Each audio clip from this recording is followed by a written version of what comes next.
Now, another offering from the StandUpTalk Radio Network.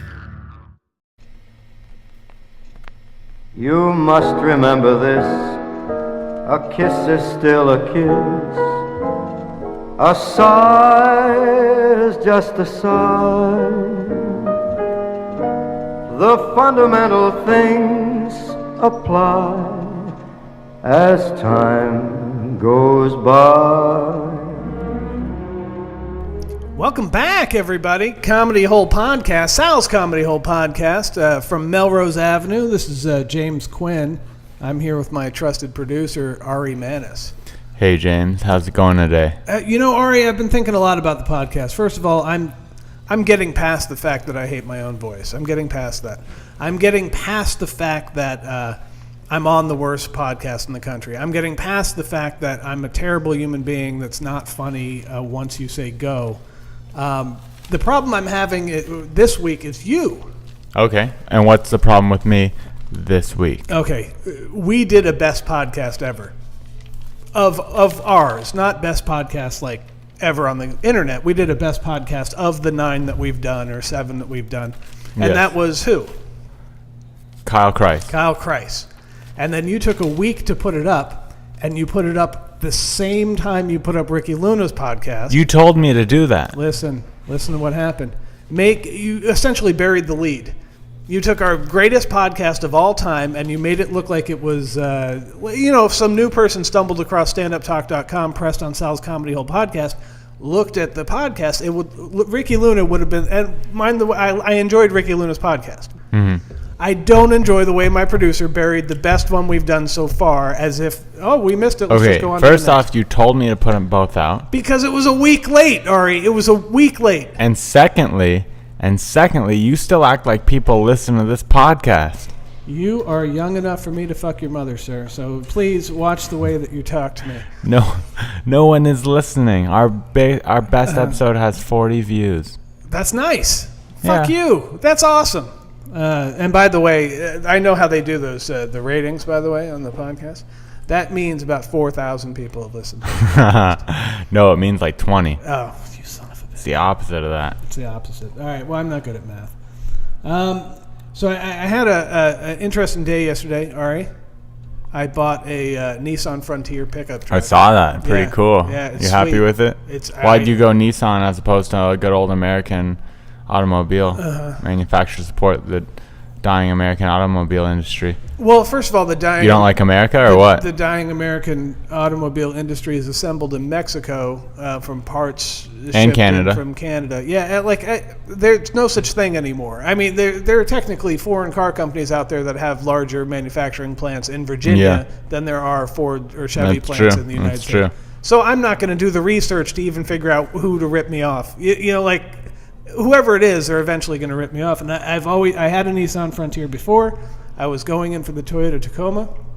I looked over and I saw this sweet black Nissan Frontier crew cab. Boom, it's mine. So you're saying you hate America?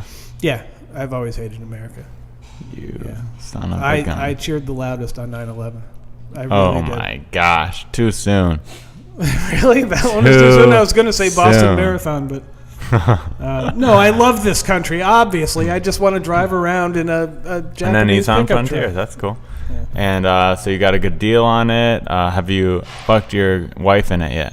No, I got it yesterday. I'm you got to break it in. I've been married a long time. It'll be a month or 2 months before that idea even comes up. Oh, nice. It's good that'll still come up, though. Yeah, sure. Yeah, it'll come up eventually. James getting it in. I did a really interesting thing, and this is something that I recommend everyone do in their life. I didn't tell my wife I was going car shopping. Well, there was no discussion, no preliminary discussion, and I came home with a brand new Nissan Frontier pickup truck, and I said, "Look," and she said, "What about the payments? What about all the discussions we would have had beforehand?" But I said, no, now we just have to deal with it. It's not, what about the payments? What about the whatever? I'm not going to spend 9 weeks going from lot to lot. I essentially bought a truck off the third lot I went to. Well, at least it wasn't the first. Yeah. No, I looked all over the internet for a few weeks, but there's no discussion. That's what I'm saying. Never discuss anything with your wife or your girlfriend or whoever would give you the objections. Just come home with it. Say, look, we have it. Now we deal with it. That's great. It sounds like you're the man of the house. Didn't feel like it yesterday when she was frowning at me as I was driving my new pickup truck around the neighborhood. It just really didn't feel like, ugh. Now, did you get a pickup truck because you're always moving stuff? Because you're working at Sal's? Why did you want a pickup truck as opposed to another sedan? First of all, I've always been a pickup truck guy. Okay. I've always been. I had a Isuzu pickup truck years ago. I had a Nissan Frontier years ago. I had a Ford, a beat up old like ranch Ford that only. That's what I like, American. Yeah, it was a piece of shit. I had to fucking push it more often than I could drive it. But I've been driving this Mercedes for the last 2 years, and it's all right. Mm-hmm. There's nothing wrong with it, but I can't get my mind around the fact that I'm not like, you feel free in a pickup truck. You feel like you can crush people. You feel like you can look down into. You feel manly in a pickup truck. And in Los Angeles, that's where there's such an emptiness of manliness. Like, you never, throughout your day, like, the manliest thing you'll do is like yell at the homeless guy that asks you for change. Like, get on, that guy. You yell at that guy and you feel great because you just intimidated someone with absolutely no power in our society. But this way, I don't have to yell at the homeless anymore. Now I feel like a man just driving to work. So the next step you have to do now is grow out that ponytail back. No, I can't grow the ponytail back. Why? It was too much work. Really? I loved it, and I miss it. Like work when do you mean you had to shower and maintain it, or what do you mean? No, I mean putting it in the ponytail, and then all day long it would come crawling out of the ponytail, and it would turn into a rat's nest. It was too much work, and then I looked sweaty. I always look sweaty, and it made me look fatter. Even though I don't care, like, I eventually want to look like Meatloaf from the Bat Out of Hell video.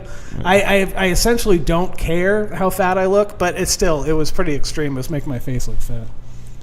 So Ari, we got a big day lined up.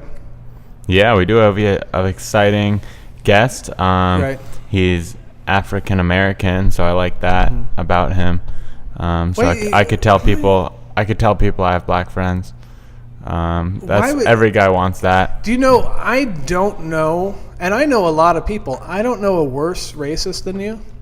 I keep saying this. You're embedded in the I'm racist, but there's worse racists than me. Well, let's not jump the gun here and say I'm the worst racist. I'll tell you why. Because when you lie down on your pillow at night, you don't feel like you're a racist. You don't have those thoughts. You feel like you're a fun liberal guy, but meanwhile, all you do is mention someone's race every time. Well, yeah, I'm like racist by mistake sometimes. No, but see, that's the worst kind of racism. That means I'm subtly racist. There's no doubt about that. But everybody is. I just speak my mind more than most people.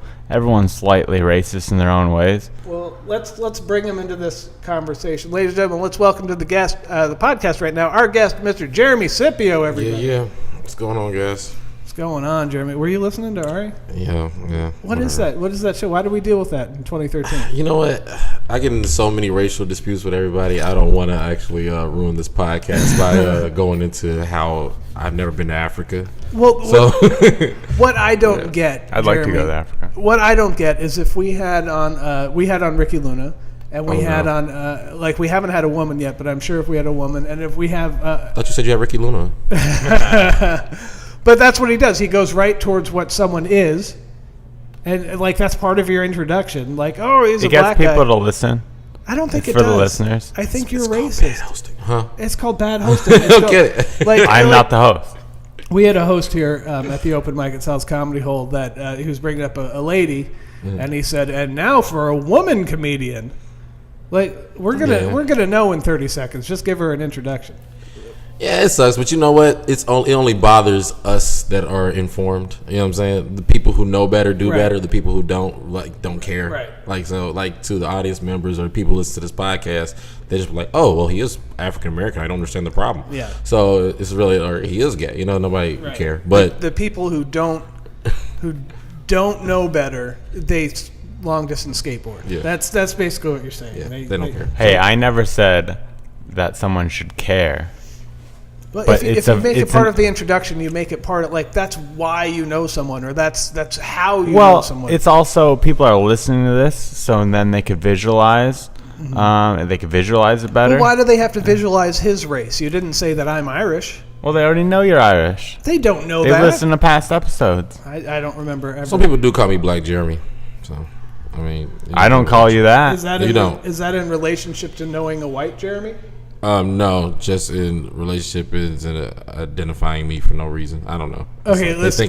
They think that could be a funny joke if you had two best friends and one was white Jeremy and the other was black Jeremy. Do you know what I mean? But other than that, it's just racially designating. It is. Definitely. People say I have a black penis. No, nobody says that at all. Nobody said I'm pretty sure. Well, in my head, I like to say that. People say that. Yeah, no one actually says that. But again, that's we've taken Jeremy and I are trying to build a bridge to make a conversation start, and then you pluck a stereotype out of your racist mind and you say, oh well, this will be a funny joke. It's not, Ari. We don't. Come on. Well, we can't. We're talking to two different. Why are languages. you going in on him though? I know. We're talking two different languages. You know, he's unfazed. Yeah. I don't know how to respond to that. Besides, it was a funny joke. I've gotten chuckles with that several times about my big black dick. Yeah. And so yeah. You know what it's like? Deal it's with like a comic Alex Davenport, who we'll get on this podcast someday. He's a man about town. He does a lot of mics, but he throws punchlines in there that are references to other comedians' like ideas of funny. You know, because he doesn't like he does a punchline with like my black father who just wasn't there. He didn't have a black father. What was he talking about? Yeah. That's what you just did, Ari. You Davenported. Nope, I have a black dick. You just haven't seen it. Oh, all right. Let's go ahead and get to. Let's go ahead and start the conversation with Jeremy Scippio. Maybe you could play on the computer for a while. Well, this is related. I'll be honest. I've noticed there's this new fad in comedy and you guys, if you go to comedy shows in LA, you'll see this.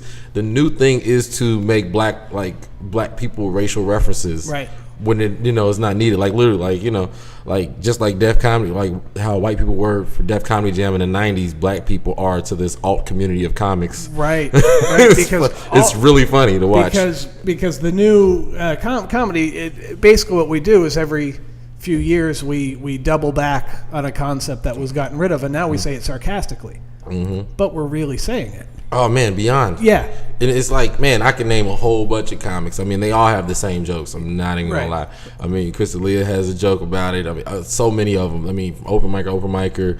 Just literally throwing those little things in there, and it doesn't bother me other than it's a fad because I really don't care about any race whatsoever. Chris D'Elia's joke about black guys laughing. Yeah. Which means the one black guy that he met that laughs crazily. Well, no, I mean it's not even that it's totally untrue. I mean, I actually think it's funny that black people relocate when they laugh. You know what I'm saying? But then after that, it goes into what else do black guys do? Right. All right. And then in the hands of an open micer, who now thinks that's it's free to say whatever we want about black people, it becomes crazy. I mean, and it's become a fad because you could tell when something. Well, it's like what a fad. It's like when something's interesting that one person do, all of a sudden it hits a whole wave. I mean, from Gabriel Iglesias' little racist basket joke. Right. You know what I'm saying? I mean, honestly, I don't know. I think there's a sense of realness, and then there's a sense of fake. It's like the fake stuff is the stuff that tends to bother me the most. Yeah. But yeah, and then the worst part about it is, I'll tell you, I really don't care about being black. I don't. You don't care about being black. I just want to be Jeremy, man. You know what I mean? Yeah. It's so hard. But no one's gonna let you be Jeremy. Oh man, especially you walk into a show and a comedians on stage telling jokes, everybody's laughing, but right before and after they laugh, they look at your face. Right. And then they even defend and feel for you. Like they'd be like, man, that was fucked up what Chris D'Elia said. Like, I don't care. Right. Well, it was like I'm supposed to feel a certain way, but whatever. It's like it's the new fad it's in right now. So you're saying I shouldn't talk about? I say you probably. How old are you? 22, 3? 3. Yeah, probably shouldn't talk till you're 27. Well, okay, let's be realistic. And I'm gonna talk because I have. I'm just saying that you should expect what comes out to be ill-informed. You don't know me, James. You don't know me one bit. So, Jeremy, first of all, what I know about you, you're from Cincinnati. Yep, sadly. You moved out here for comedy, or you moved out here for what? Yeah, for comedy, man. That was the sole reason. Did you start in Cincinnati? Briefly. I well, how I say this? I started in Washington D.C. Technically, right. Well, how does that work? Well, because I started in Cincinnati, but the very first time I ever performed on stage as a stand-up comic was in Washington D.C. It was a Def Comedy Jam audition. Oh wow! So the first time you felt confident enough to be at an audition for something. I felt confident until I got there. Yeah, everyone does that, by the way. Everyone thinks that they think that the first step in comedy is. They mistake the fifth step in comedy for the first step, and they think, "Oh, I'm going to go down to the Last Comic Standing auditions." Oh, it's the worst. I mean, but, this was Def Comedy. Like, I didn't realize how serious it was until I got there. I flew to DC. You flew to DC for your first time? Flew to DC. You opened on the road. No, man. I mean, that's a ballsy way to start a stand-up career. Well, you know what? It taught me a good lesson about,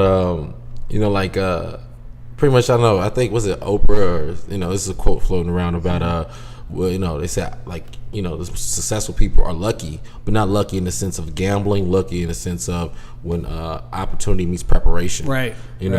I was lucky, but I had the opportunity there. Yeah. There was no preparation whatsoever, Yeah, no, in Malcolm Gladwell's book, Outliers, he points out Bill Gates and timing. Mm-hmm. Like, Bill Gates was a nerdy kid into computers.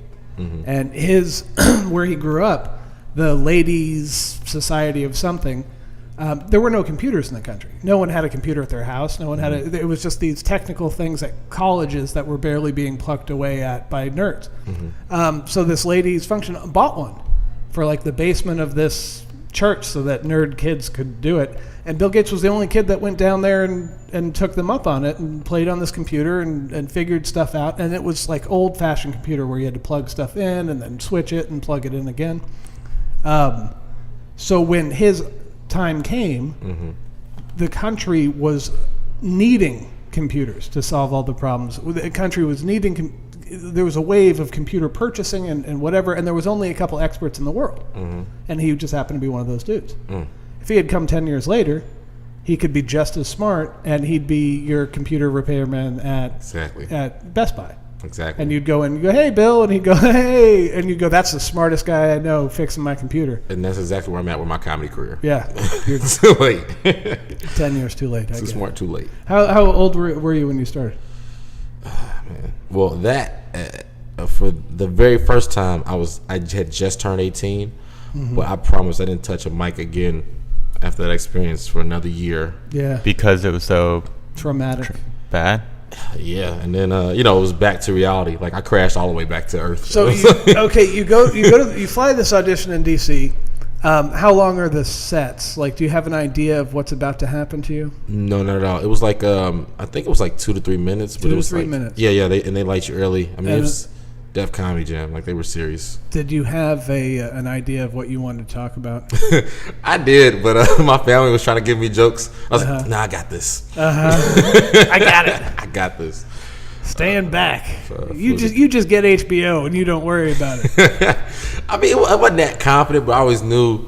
I mean, truthfully, I knew that I was a smart person. Right. So I knew that I had something to say. I watched every guy. Studied. I studied comics. Right. So I grew up in the '90s. Watched every sitcom. So, as corny as it is, and it's been done plenty of times, it's kind of egotistical, but I thought, I had it. Felt like you had it. Up until I got there. For your first time, it's an audition for Def Comedy Jam. You show up, it's like 3-minute sets, they light you early. You had nothing to talk about? Oh, no, I had plenty to talk about. And it didn't all come together at once? Well, this is what happened. All right, I get there. We had a nice hotel. Pretty much a guy hooked me up with what's his name, Chris Thomas, who was he was called the mayor of I think he hosted Yo MTV Raps back in the day, and yeah, he hooked me up. He was the host. How does a kid from Cincinnati find out about this and know enough to be hooked up?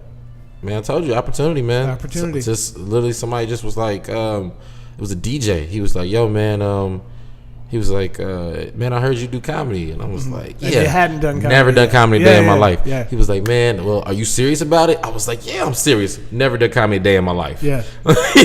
He was like, man, how serious are you? I was like, man, I'm ready. Are you sure? Yeah, I'm ready. I've never done comedy a day in my life. I think everyone's had that conversation. I was working in a restaurant here in Los Angeles the day I decided to be a comedian. I decided, I'm just going to go do it.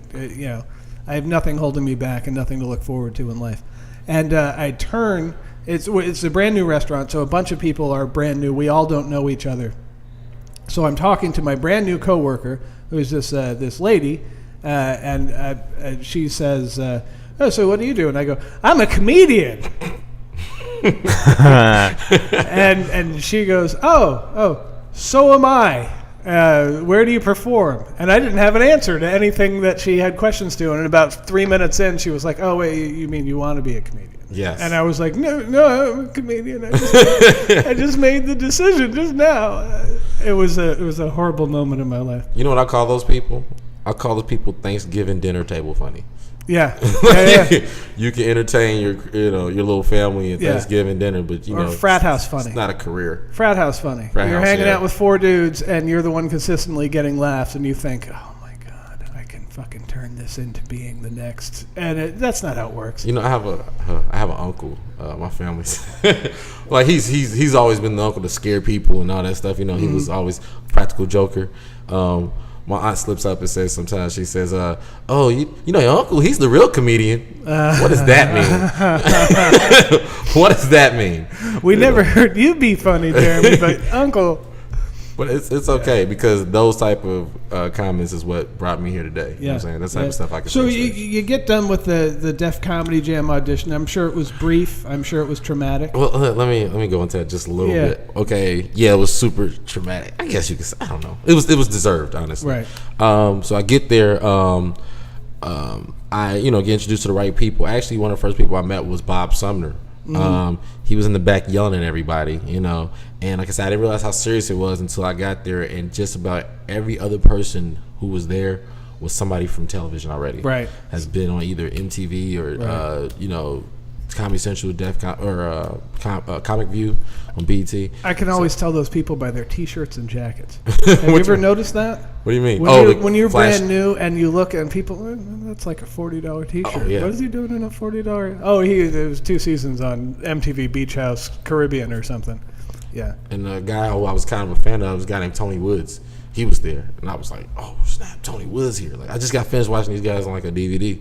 So so after Bob Sumner was yelling at everybody, he was like, "Look, you guys, you got 2 minutes to be funny. I don't care where you're from. I don't care if what you've been on. If you've been on Comic View, this is the big leagues. So you better bring it and all that stuff." After he gave everybody, he's talking to people like some more, like they're nothing. Right. All right. So then, so then right after this big old speech, like 3 of the guys come up to me. It was like, "Hey man, look, we've seen all these guys before. We don't really care about them. So you're the youngest guy here. You know what I'm saying? We want to see what you can do."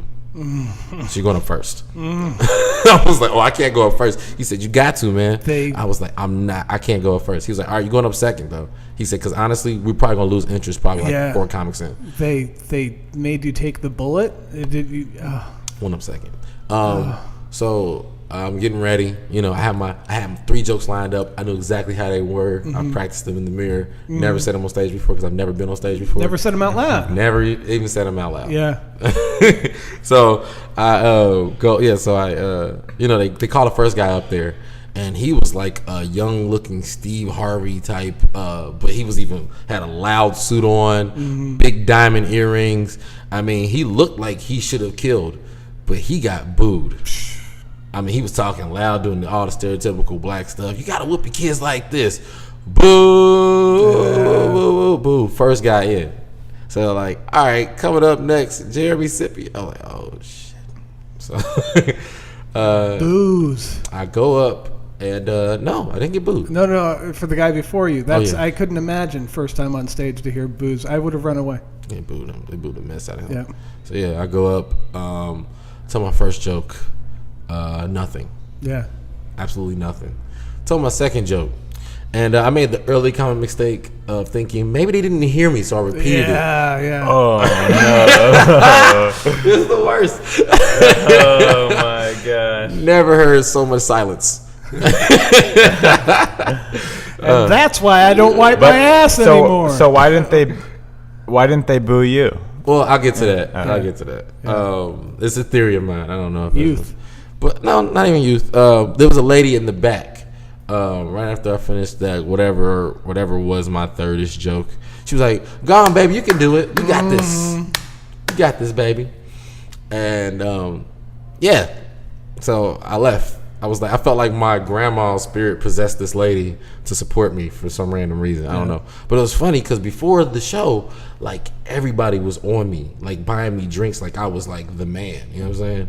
So they didn't know why you were there. They thought they didn't know why you were there, right? They thought you were gonna light it up. Well, the DJ talked me up to Chris Thomas. Chris Thomas was talking me up to everybody else. They just had a lot of faith in me. Yep. You know, and afterwards that faith was totally gone. It was shot. Like they didn't even want to stand near me. Yep. You know, any comic who's been doing it a while, they had that moment where it's like, you know, where they thank the other comic in front of you. But you know what? I was not the worst one of that night. It was some really, really, really bad comics that went up that night. Well, that's good. Yeah. So you fly home to Cincinnati, taking a defeat. Right? Yeah. Okay. It starts to bounce around in your brain. I still want to do comedy, even though that DC thing didn't work out. So you take a year off, a solid year off. Well, I didn't take a year off. I just lived life. I mean, I wouldn't call it off. It just wasn't on. You weren't doing comedy. It wasn't even a thought. It was just like, well, that's another failed talent of mine. All right, let's move on. So what does a kid in Cincinnati do to restart? Is there an open mic night? Is there a club? Is there well, actually, Cincinnati is actually a good city to start comedy, and I really didn't utilize it as much as I probably should have. Right. But before I go there, I didn't want to totally ignore Ari. Oh, I do. I ignore Ari when anything he does. I'm gonna fuck your butthole one day, James. I'm just gonna fuck it hard and shut I'm long gone before that happens. Yeah. I hope that's not today. But anyway, it'll probably be 30 minutes after I've died. Then I don't care, by the way.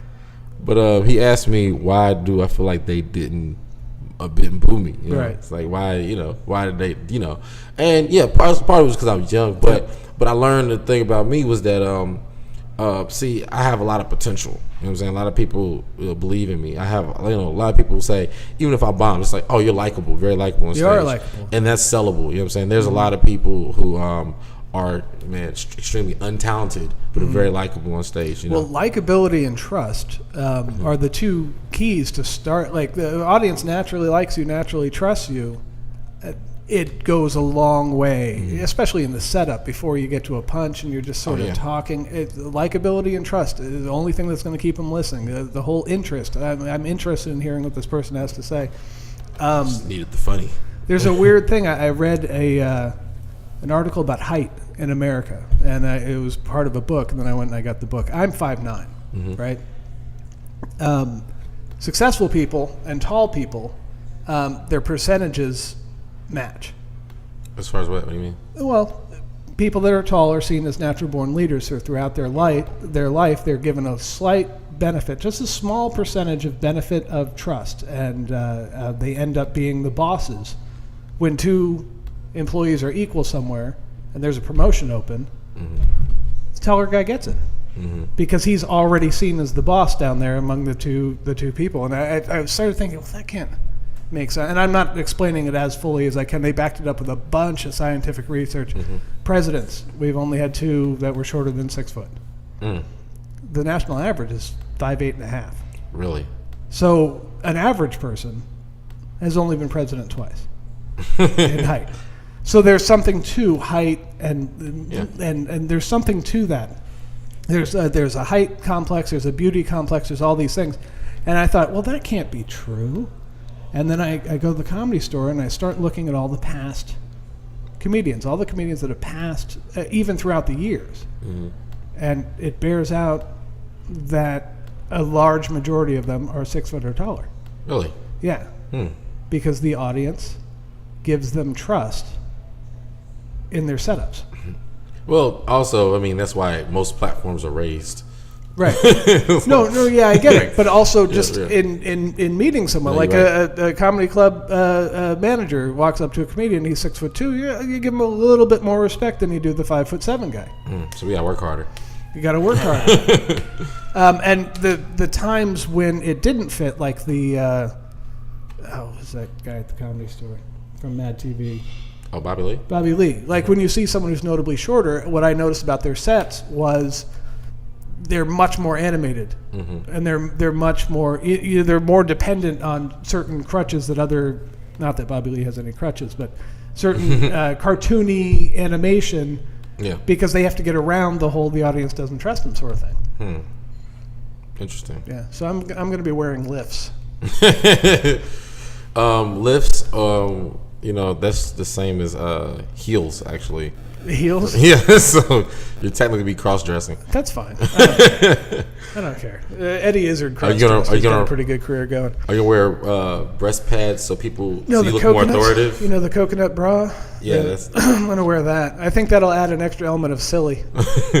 It's like, why people trust Superman is because he's buff, tall, wears underwear on the outside. It's like, oh, you mean cross-dressing? Yeah. He's got boots, red boots. Superman wears red hooker boots. Oh man! So you get back to Cincinnati. You start. You decide. I'm gonna do comedy. Well, it's funny that my mother, when I first found out about the audition, I told her, and she told me, she was like, everybody was pushing go to college, whatever. She was like, now if you get this, don't worry about school. Like what parents said. Oh snap! Don't worry about school. She don't even realize if I would have got it, I still would have been broke. Yeah, so there's a lot of famous comics that are broke. You'd be broke either way. I actually went to school for a little bit. Went to college. You were going to pause at 23. That was funny, Jeremy. I mean, come on. That was really funny what your mom said about school. I can't remember all of it, but it was funny. So your mom says, "Don't worry about school." You get that unconditional support. You're in Cincinnati. What's this? Because what I've been driving to is what gets you into I'm a comedian and show up and get past that first DC thing. Well, like where do you show up? What club in Cincinnati? When I went to college, very briefly, they had a Jimmy Kimmel comedy competition. They were going to different college campuses and just kind of seeing who comics, what comics they could find in colleges or whatever, and whoever the finalists go to Jimmy Kimmel Live and perform. A friend entered me in that, and by my experience. And I actually came in second place of that at my college, but I didn't win because only the winners go to and the guy who won, I hate him. Oh, to this day, I hate him. I fucking hate that guy. He was corny. Yeah, Willie Hunter, right? Willie Hunter won your Cincinnati? No. No, I don't know. Probably not. No. Hey, guys.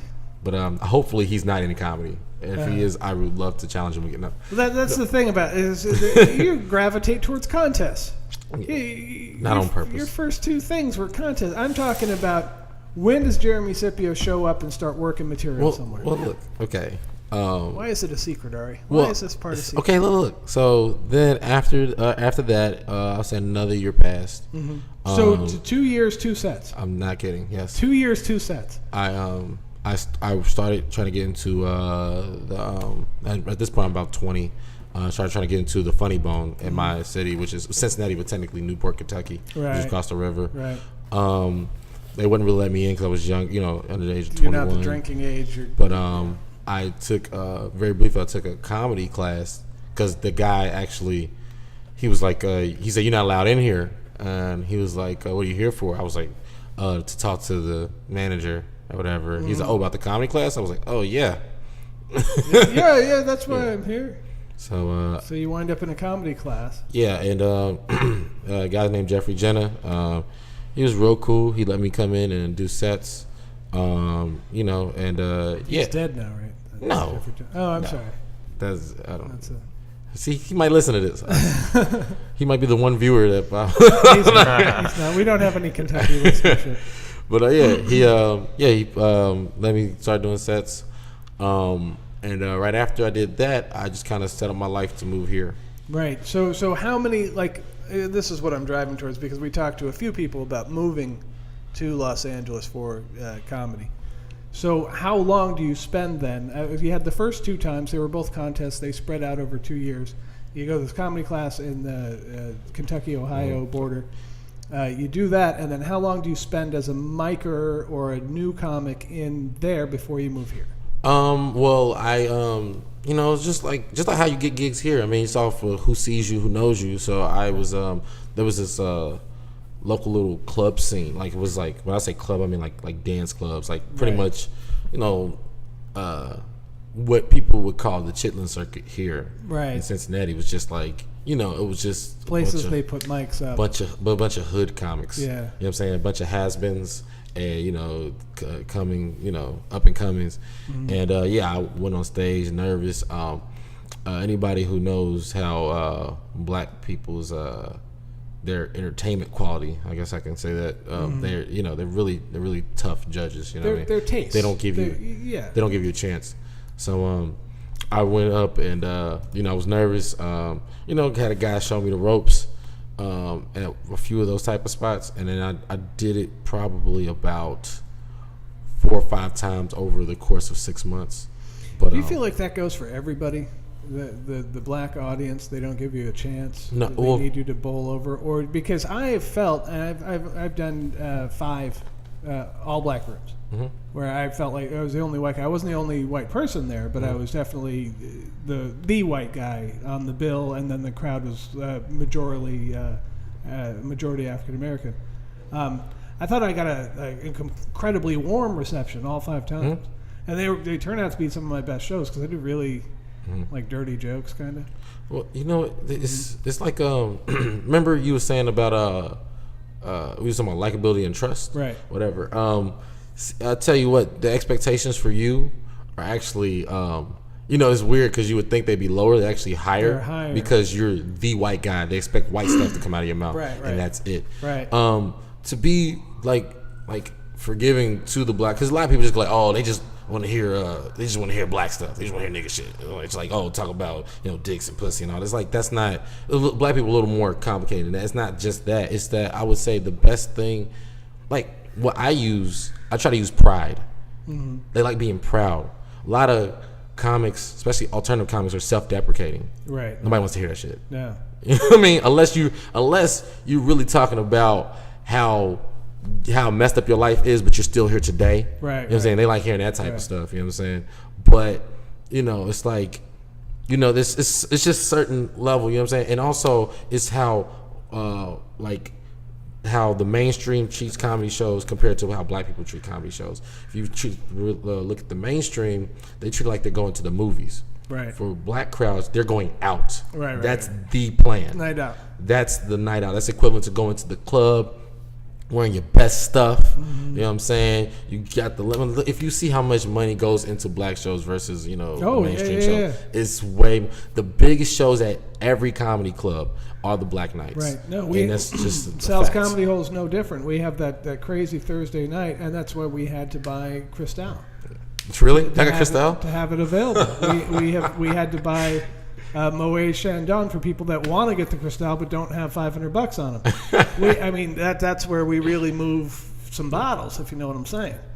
People like bottle service on their night out. They don't like it at the movies. No, what you're saying. Exactly. I know exactly what you're saying. You can just tell by the way what they dress, how they, So in that sense, they don't want to hear about your self-deprecating material or I can't afford my apartment. And, my cat died. Yeah, it's like it's just it's like we don't want to hear it. Yeah. So in that sense, and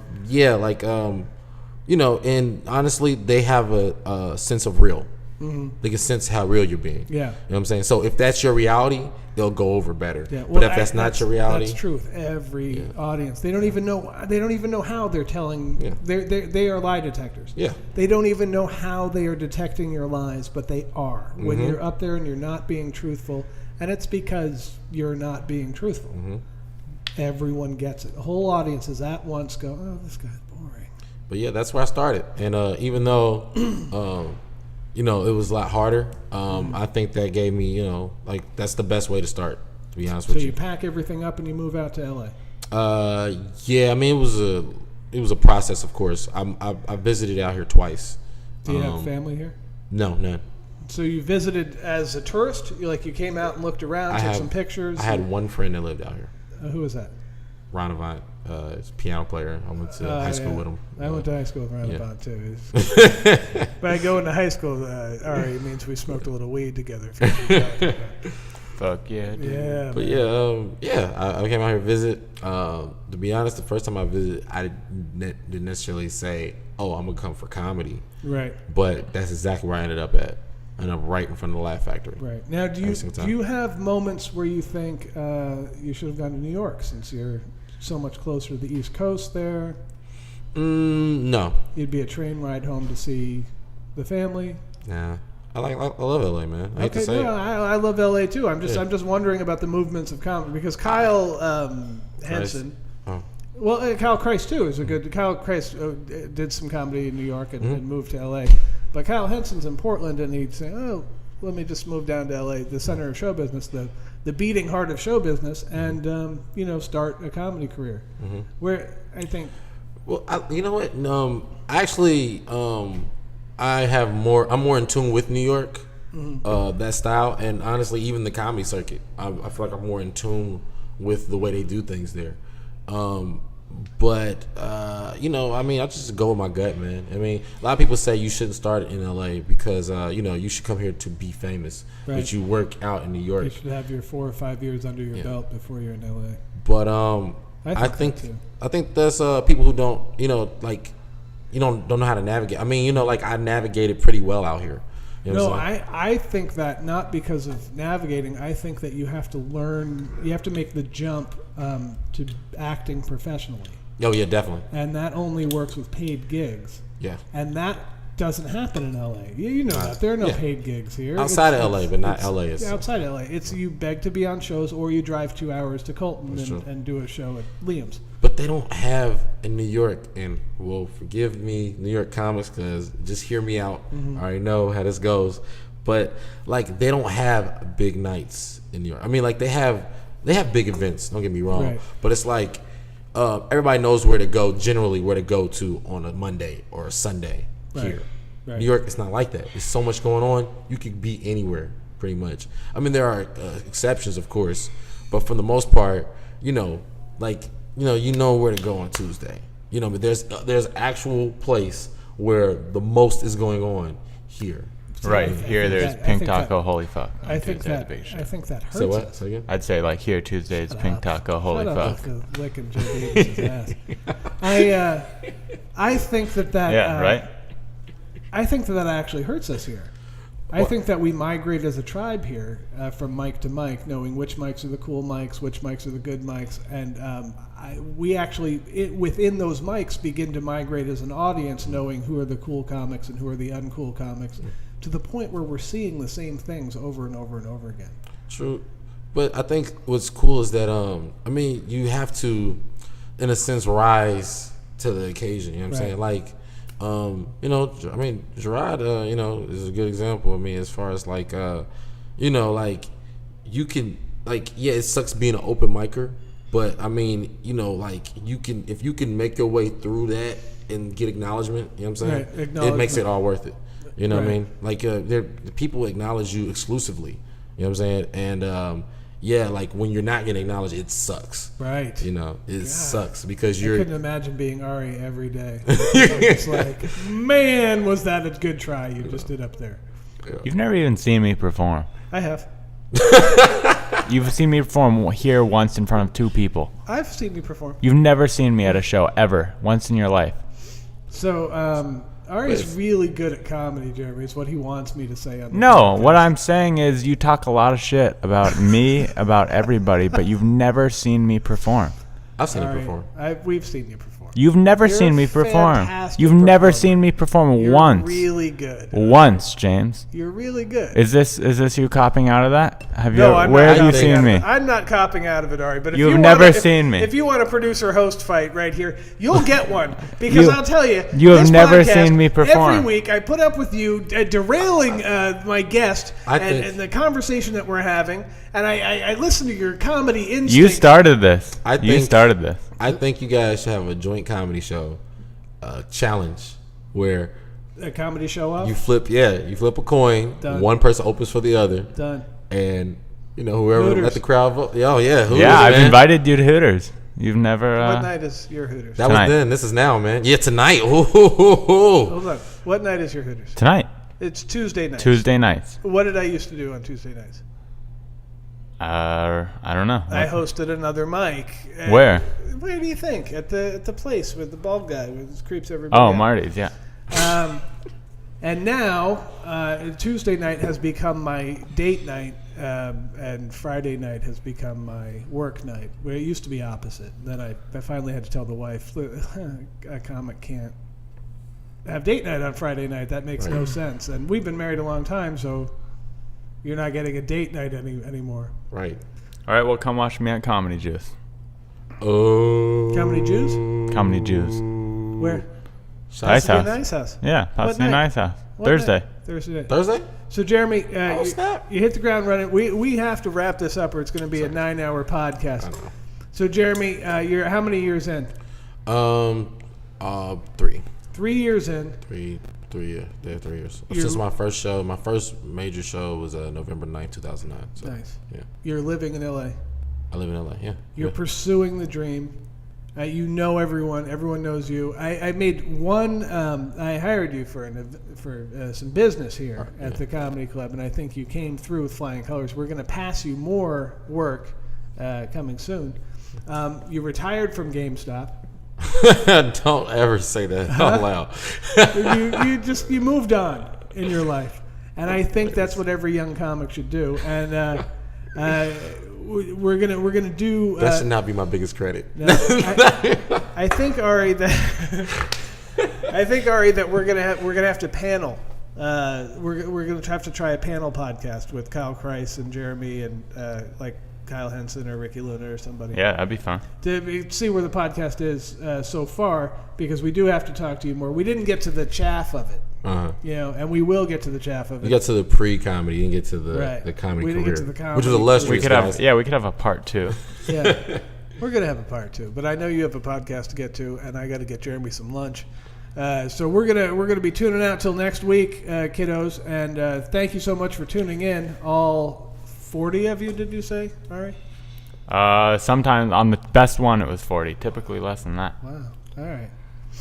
So that's more depressing. controversial topics. I'm going to kill myself. Yeah, it should be more controversial and more.